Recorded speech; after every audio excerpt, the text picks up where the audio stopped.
One of the great things about this week's video is that every single one of you guys is going to immediately notice a new location. But one of you is going to realize that I'm filming this video from his bedroom. Surprise, roommate! Hey, beautiful people of the internet, my name is Ryan, and this week I'm going to tell you my 8 favorite David Foster Wallace quotes.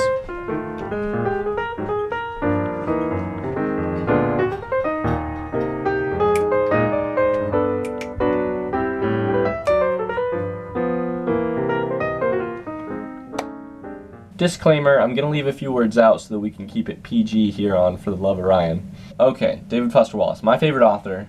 He wrote short fiction, he wrote long novels, he wrote essays, he wrote an amazing commencement speech. But before I fangirl way too hard and get my heart going, I'm gonna go right into the quotes. Like I said, he wrote in a lot of wide-ranging forms, and his quotes are pretty wide-ranging too. The quotable.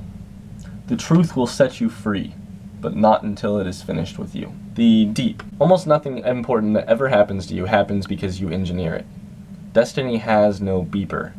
Destiny always leans trench-coated out of an alley with some sort of psst that you usually can't even hear because you're in such a rush to or from something important you've tried to engineer. The hilarious. There is a fact noted somewhere that kissing someone is actually sucking on a long tube at the other end of which is full of excrement. The paradoxical. Everybody is identical in their secret, unspoken belief that way deep down they are different from everyone else.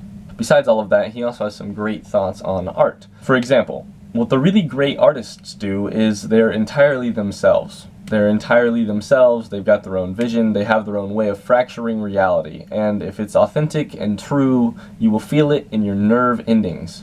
And also, my personal favorite, fiction is one of the few experiences where loneliness can be both confronted and relieved.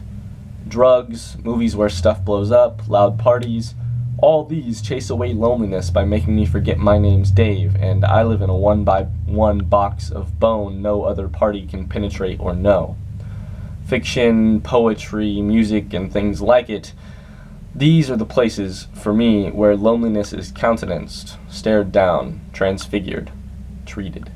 So while he knew the power of fiction and the power of art, he also said about humans, what goes on inside is just too fast and huge and all interconnected for words to do more than barely sketch the outlines of, at most, one tiny little part of it at any given instant.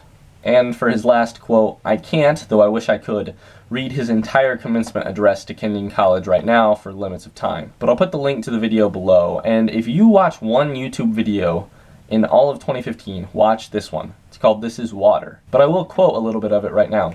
The really important kind of freedom involves attention and awareness and discipline and being able truly to care about other people and to sacrifice for them over and over in myriad, petty, unsexy ways every day. That is real freedom. The alternative is unconsciousness, the default setting, the rat race, the constant gnawing sense of having had and lost some infinite thing.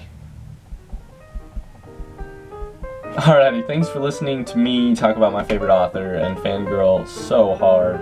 If any of you have read any David Foster Wallace at all, please tell me in the comments. I want to talk to you about this. I'll see you guys next week, probably from my own room. Best wishes.